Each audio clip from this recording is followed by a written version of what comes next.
नमस्कार दोस्तों, आप सभी का आपके YouTube channel youth star online classes में स्वागत है।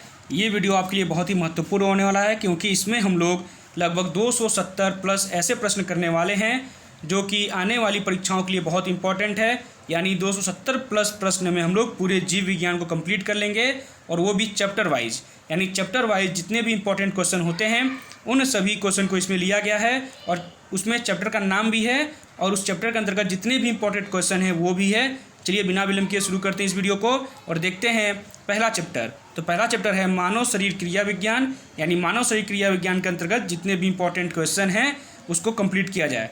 चलिए शुरू करते हैं, देखते हैं पहला प्रश्न। तो पहला प्रश्न है, लार किसके पाचन में सहायक होती है? तो जो लार होता है वो स्टार्च के पाचन में सहायक होता है।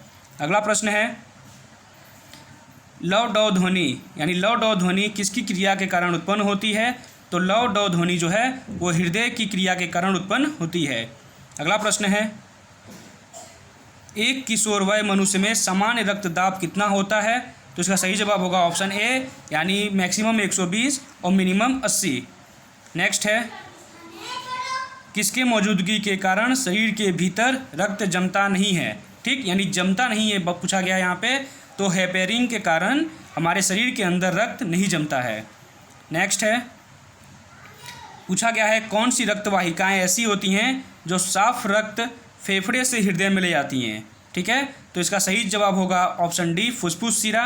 यानी फुफ्फुस शिरा जो साफ रक्त होता है उसे फेफड़े से हृदय में ले जाती है।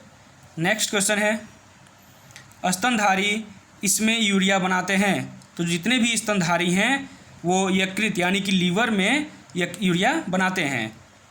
अगला प्रश्न है, सामान्यतः निषेचन होता है। तो जो निषेचन होता है वो सामान्यतः डिंब वाहिनी नली में होता है। ठीक, यानी डिंब वाहिनी नली में ही सामान्यतः निषेचन होता है।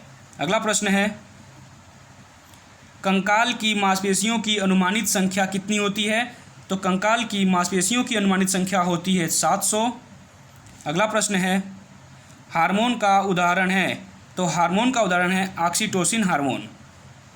अगला प्रश्न है, निम्नलिखित में से कौन सा एंटीडाययूरेटिक हार्मोन है? तो इसका सही जवाब होगा ऑप्शन ए, वेसोप्रेसिन जो हार्मोन है वो एंटीडाययूरेटिक हार्मोन होता है। अगला प्रश्न है, दो गेमीट के विलय से एक कोशिकीय संरचना का निर्माण होता है, उसे क्या कहते हैं?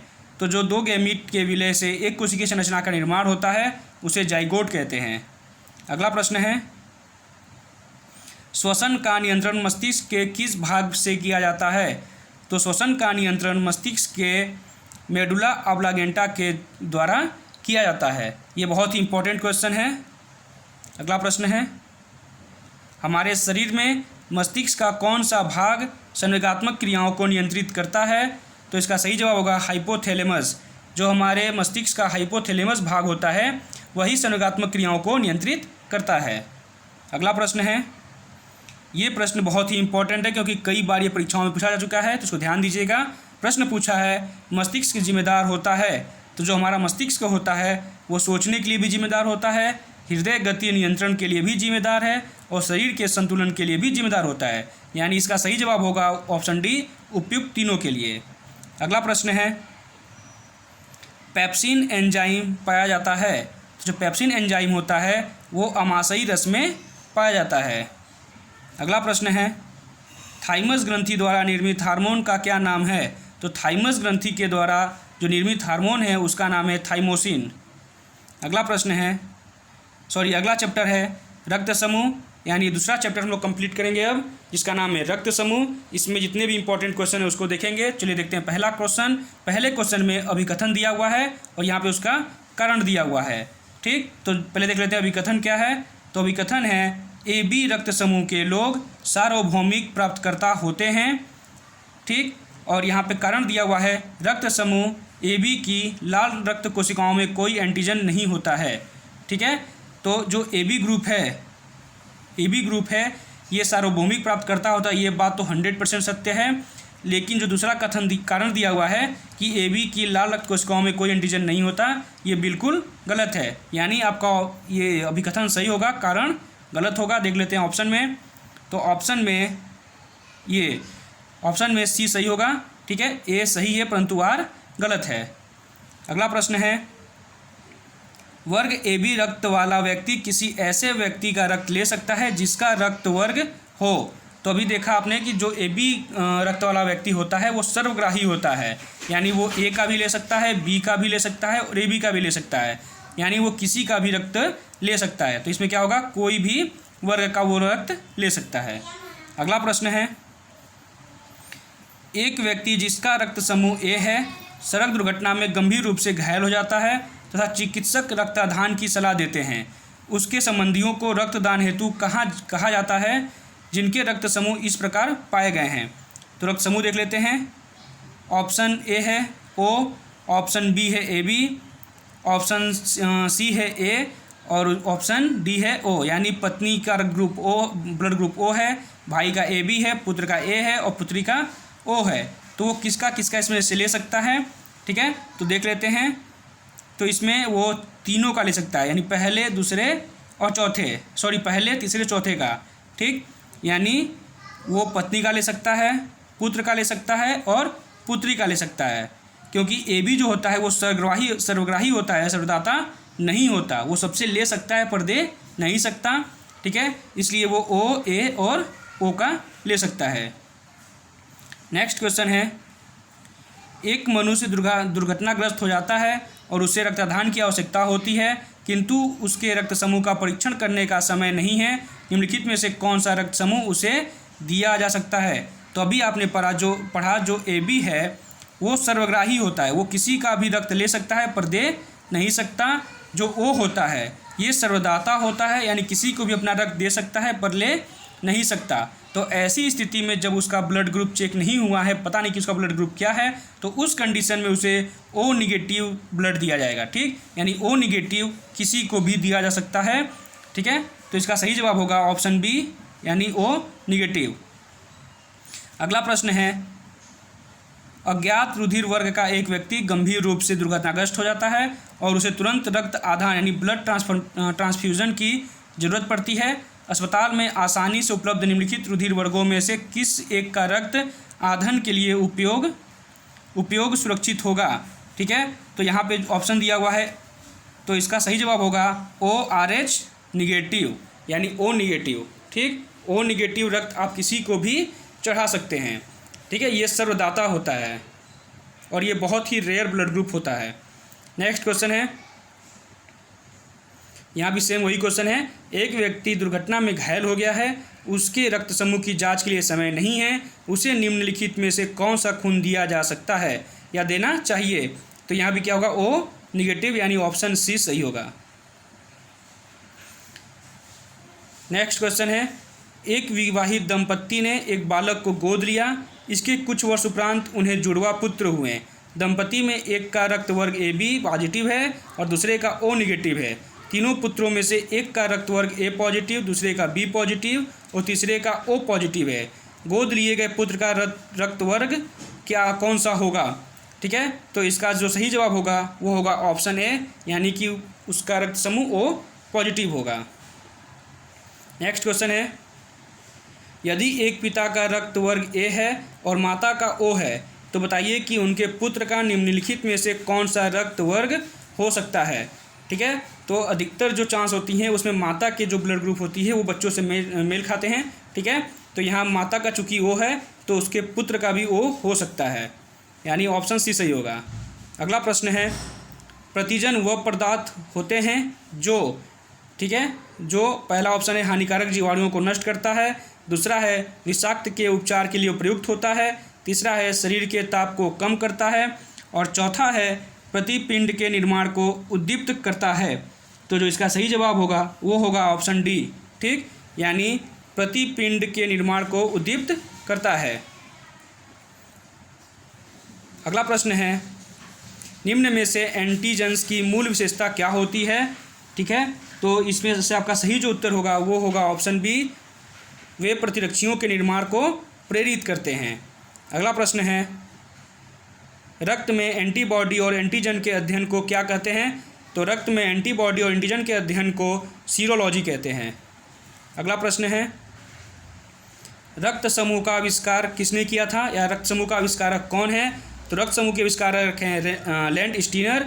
रक्त समूह कितने प्रकार के होते हैं? तो 4 प्रकार के होते हैं। कौन कौन से होते हैं? तो ए बी और ओ। जो ओ होता है ये सर्वदाता होता है, ए बी जो होता है वो सर्वग्राही होता है। अगला प्रश्न है, निम्नलिखित में से कौन सा रक्त समूह सर्वव्यापक ग्राह्यता रखता है? ठीक है, यानी अभी मैंने बताया आपको कि जो ए बी होता है ये सर्वग्राही होता है और वो जो होता है सर्वदाता होता है। तो यहाँ सर्वग्राही का पूछा है तो ऑप्शन सी सत्य होगा। अगला प्रश्न है, मानव रक्तदान के लिए कौन सा रक्त समूह सार्वत्रिक दाता यानी यूनिवर्सल डोनर होता है? तो अभी मैंने बताया कि ओ जो होता है वो सर्वदाता होता है, और ओ में कौन सा? O negative. ठीक है, ओ निगेटिव बहुत ही रेयर केस में मिलता है, लेकिन ये ब्लड ग्रुप किसी को भी चढ़ाया जाता है। नेक्स्ट है, रक्त समूह ओ वाला व्यक्ति किस रक्त समूह के व्यक्तियों से रक्त ले सकता है? तो वो केवल ओ से ले सकता है। ठीक, जो वो होता है वो सर्वदाता होता है, लेकिन अगर लेने की बात आएगी तो ओ सिर्फ ओ से ही लेगा। नेक्स्ट चैप्टर है मानव अस्थियाँ। ठीक है, तीसरा चैप्टर मानव अस्थियाँ। तो पहला प्रश्न है, 20 वर्ष की आयु पर मानव शरीर में हड्डियों की संख्या होती है लगभग। ठीक, तो इसमें से इसका सही जवाब जो होगा वो होगा ऑप्शन डी, उपयुक्त में से कोई नहीं। ठीक, क्योंकि मानव शरीर में अस्थियों की संख्या कितनी होती है? 206 होती हैं, तो इसमें ऑप्शन में नहीं है। नेक्स्ट क्वेश्चन है, निम्नलिखित में से कौन सा मानव शरीर की सबसे छोटी हड्डी है? तो मानव शरीर की सबसे छोटी हड्डी होती है स्टेपीज, और ये कहाँ पाई जाती है? तो ये कान में। ठीक, स्टेपीज जो हड्डी होती है वो कान में पाई जाती है। नेक्स्ट है, हमारे शरीर की लघुत्तम हड्डी पाई जाती है। तो हमारे शरीर की जो सबसे लंबी हड्डी होती है, सबसे छोटी हड्डी होती है वो कान में पाई जाती है, जिसका नाम है स्टेपीज। नेक्स्ट है, मनुष्य की खोपड़ी में कुल कितनी अस्थियाँ होती हैं? तो मनुष्य की खोपड़ी में कुल 28 अस्थियाँ होती हैं। नेक्स्ट है, निम्नलिखित में से कौन सा लवण मानव हड्डियों में सर्वाधिक मात्रा में पाया जाता है? तो इसका सही जवाब होगा कैल्शियम फास्फेट। नेक्स्ट क्वेश्चन है, मनुष्य के शरीर में पसलियों के कितने जोड़े होते हैं? तो मनुष्य के शरीर में टोटल 24 पसलियाँ होती हैं। अगर जोड़े की बात करें तो 12 जोड़े। नेक्स्ट क्वेश्चन है, मनुष्य के शरीर में पैर की हड्डी होती है वो ठोस होती है। ठीक, अगला प्रश्न है, शल्य क्रिया में आर्थोप्लास्टी क्या है? तो जो शल्य क्रिया होती है उसमें जो आर्थोप्लास्टी है वो है कूल्हे के जोड़ का प्रतिस्थापन, यानी हिप जॉइंट रिप्लेसमेंट। अगला प्रश्न है, प्रत्यस्थ जिसको कि इलास्टिक कहते हैं, उत्तक जिसको टिश्यू कहते हैं। तो इसमें क्वेश्चन है, प्रत्यस्थ उत्तक जो हड्डियों को एक साथ पकड़े रहते हैं उन्हें क्या कहते हैं? तो उन्हें कहते हैं स्नायु, और इंग्लिश में कहते हैं इसे लिगामेंट। अगला प्रश्न है, अस्थि एवं दांत निर्माण हेतु निम्नलिखित में से किनकी आवश्यकता होती है? तो अस्थि एवं दांत निर्माण हेतु कैल्शियम और फास्फोरस की आवश्यकता होती है। अगला प्रश्न है, निम्नलिखित में से कौन हमारे शरीर का सबसे दृढ़ भाग होता है? तो हमारे शरीर का सबसे मजबूत भाग होता है दंतवल्क। नेक्स्ट है, यहाँ पे 2 सूचियाँ दी हुई हैं, आपको उसको मिलाना है। ठीक है, तो पहला दिया हुआ है सूची में ब्रेस्ट बोन। ठीक है, पहला दिया है ब्रेस्ट बोन, दूसरा दिया है कॉलर बोन, तीसरा दिया है नीब कैप, चौथा दिया है शोल्डर ब्लेड।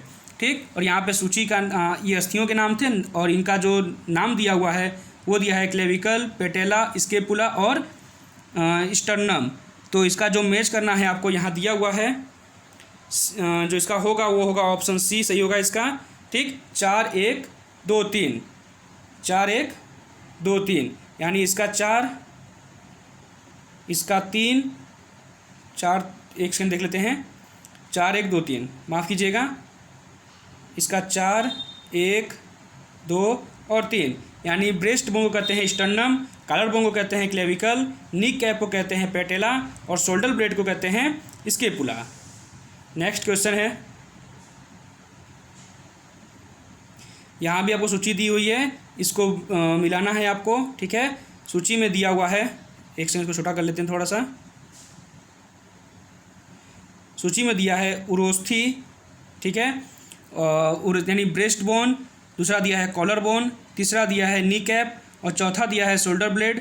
वही सेम क्वेश्चन है, ठीक है, सेम क्वेश्चन, इसको मिला लीजिएगा आप। इसका जो सही उत्तर होगा मैं बता दे रहा हूँ, ऑप्शन डी इसका सही होगा। अगला प्रश्न है, अस्थियों का अध्ययन, थोड़ा बड़ा कर लेते हैं अब, ठीक है।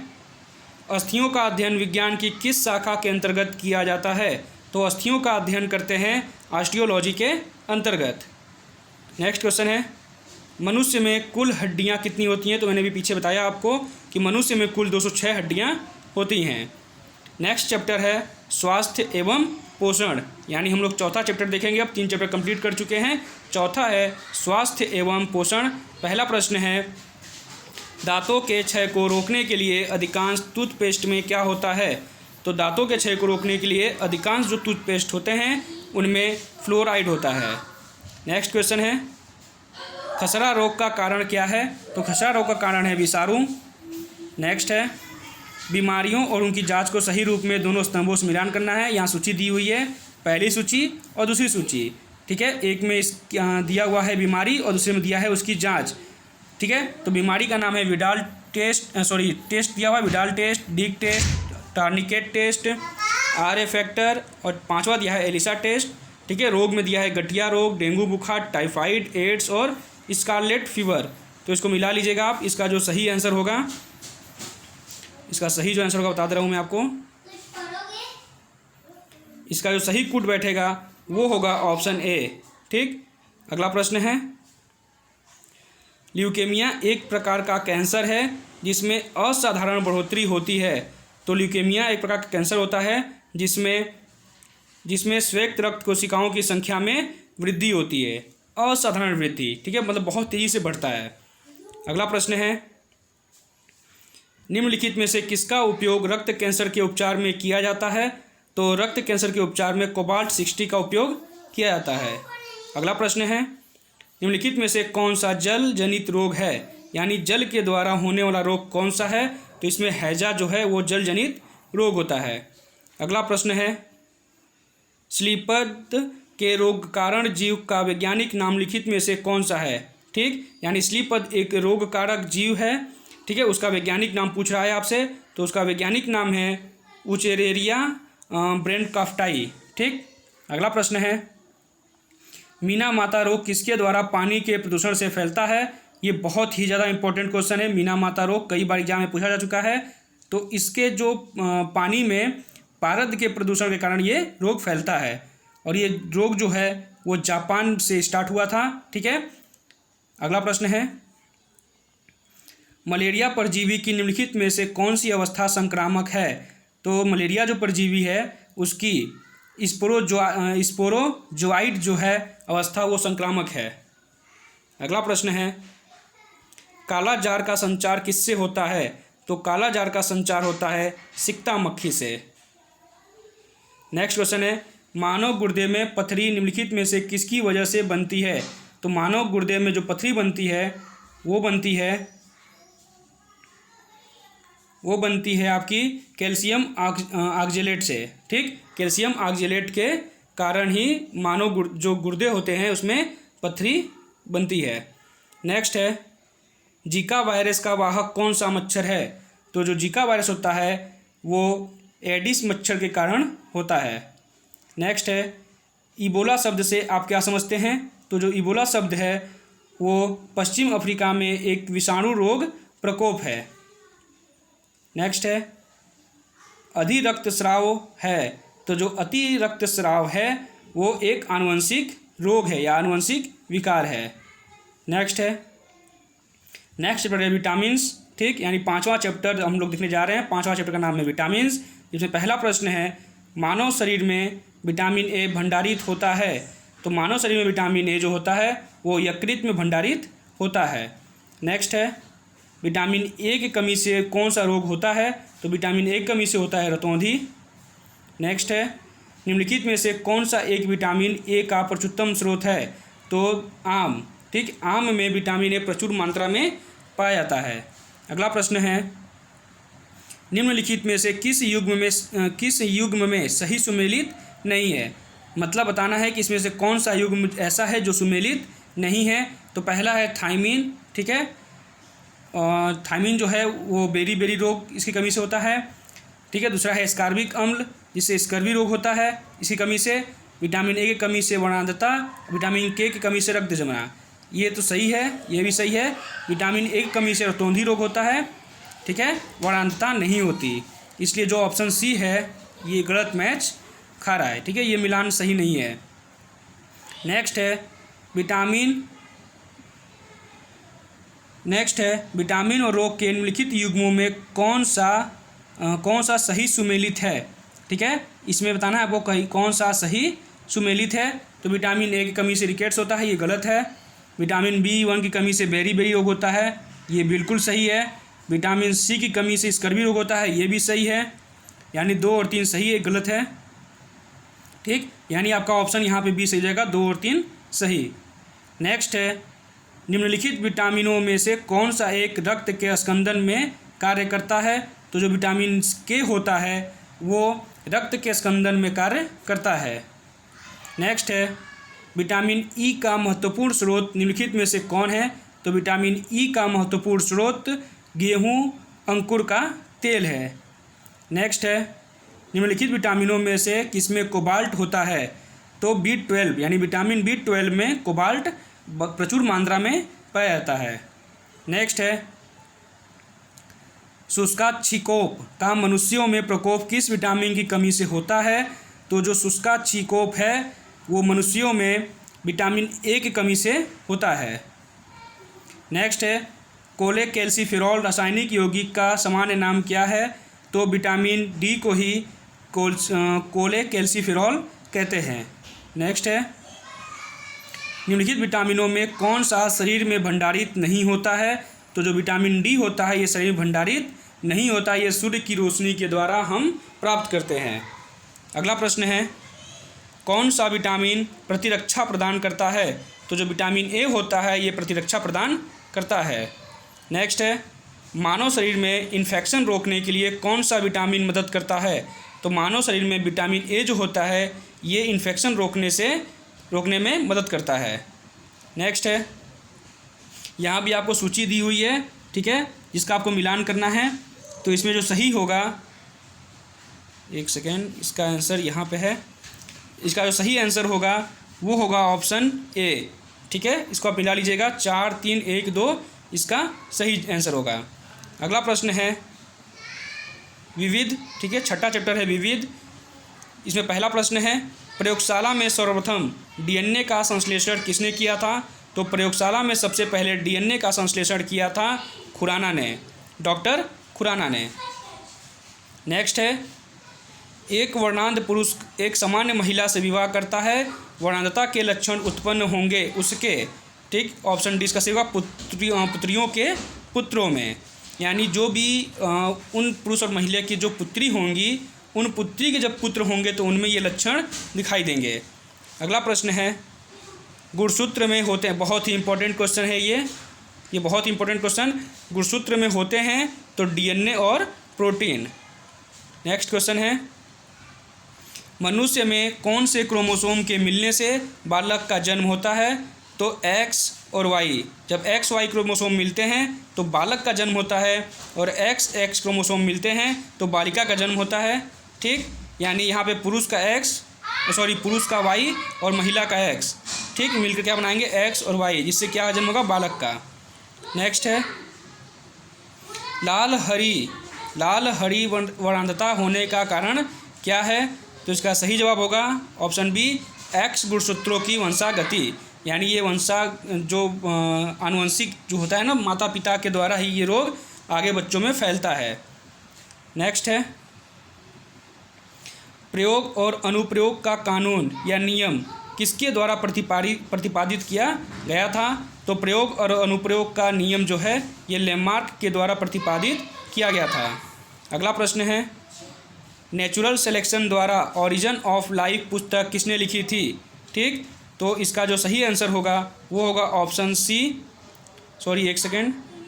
नेचुरल सिलेक्शन द्वारा ओरिजिन ऑफ लाइफ पुस्तक किसने लिखी थी, ठीक है। तो इसका जो सही जवाब होगा, एक सेकेंड, यहाँ पर इसका जो सही जवाब होगा वो होगा चार्ल्स डार्विन ने। अगला प्रश्न है लैमार्कवाद का मूल सिद्धांत किसने दिया था? तो लैमार्कवाद का मुख्य सिद्धांत जो है वो उपार्जित लक्षणों की वंशागति है। लैमार्क ने अपना एक नियम दिया था, ठीक है, जिसे लैमार्कवाद कहते हैं। उन्होंने बताया था कि जो उपार्जित लक्षण हैं वो क्या होते हैं? वंशागति से होते हैं। अगला प्रश्न है, उत्परिवर्तन के सिद्धांत के जन्मदाता कौन है? तो उत्परिवर्तन के सिद्धांत के जन्मदाता हैं डी ब्रीज। अगला प्रश्न है, काकरोच जल में जीवित नहीं रह सकता क्योंकि उसका श्वसन अंग होता है। तो इसका सही जवाब होगा ऑप्शन बी, वातक। अगला प्रश्न है, रेशम का उत्पादन किससे होता है? तो रेशम का उत्पादन होता है रेशम कीट से, ठीक, यानी रेशम कीट का जो प्यूपा होता है उसके द्वारा रेशम प्राप्त करते हैं। नेक्स्ट है, निम्नलिखित में से किसके लिए मधुमक्खी प्रयोग में लाई जाती है? तो मधुमक्खियों को प्रयोग में लाते हैं, मधुमक्खी पालन करते हैं, किसके लिए? तो शहद के लिए, ठीक। नेक्स्ट है, निम्नलिखित में से कौन से जानवर का संबंध मोलस्का से है? ठीक, तो मोलस्का से संबंधित जो जानवर है वो होता है हेलियोटिस। अगला प्रश्न है, डार्विन फिंचीज का प्रयोग किस समूह के लिए किया जाता है? जो डार्विन फिंचीज का प्रयोग है वो किया जाता है पक्षियों के लिए। अगला प्रश्न है, निम्नलिखित में से अंडा देने वाला स्तनधारी कौन सा है? तो जो कंटीला चींटीखोर होता है वो अंडा देने वाला स्तनधारी होता है। 7वां चैप्टर है अन्य तथ्य, ठीक, इसको देख लेते हैं। पहला प्रश्न है, कैंसर संबंधी रोगों का अध्ययन क्या कहलाता है? तो कैंसर संबंधी रोगों का जो अध्ययन होता है, ठीक है, उसे कहते हैं ऑन्कोलॉजी। कैंसर संबंधी अध्ययन को कहते हैं ऑन्कोलॉजी। अगला प्रश्न है, मोलस्का समुदाय के जंतुओं के कवक का अध्ययन क्या कहलाता है? तो जो भी जंतु मोलस्का समुदाय के होते हैं उनके कवक का अध्ययन जो होता है उसे कांकोलॉजी कहते हैं। अगला प्रश्न है, निम्नलिखित में से वह वैज्ञानिक कौन है जिसने पहली बार रुधिर परिसंचरण की व्याख्या की थी? तो वो थे हार्वे। हार्वे ने सबसे पहले रुधिर परिसंचरण की व्याख्या की थी। नेक्स्ट है, विकास का सिद्धांत किसके द्वारा प्रतिपादित किया गया था? तो विकास का सिद्धांत डार्विन के द्वारा प्रतिपादित किया गया था। नेक्स्ट है, लुई पास्चर ने किसकी खोज की थी? तो लुई पास्चर ने रेबीज के टीके की खोज की थी। नेक्स्ट है, निम्नलिखित में से कौन सा ऊतक घाव भरने में सहायक होता है? तो इनमें से एपिथीलियमी जो ऊतक होता है वो घाव भरने में सहायक होता है। नेक्स्ट है, नाभि रज्जु है, तो नाभि रज्जु एक प्रोण संयोजी ऊतक होता है। अगला प्रश्न है, किस ऊतक के नख, खुर और सींग बने होते हैं? तो जो केराटिन होता है, केराटिन ऊतक के ही हमारे नख, खुर और सींग, ठीक, जानवरों में सींग और खुर जो होता है और जो हमारे नाखून होते हैं वो केराटिन के बने होते हैं। अगला प्रश्न है, RH कारक ने अपना यह नाम किस जानवर से लिया था?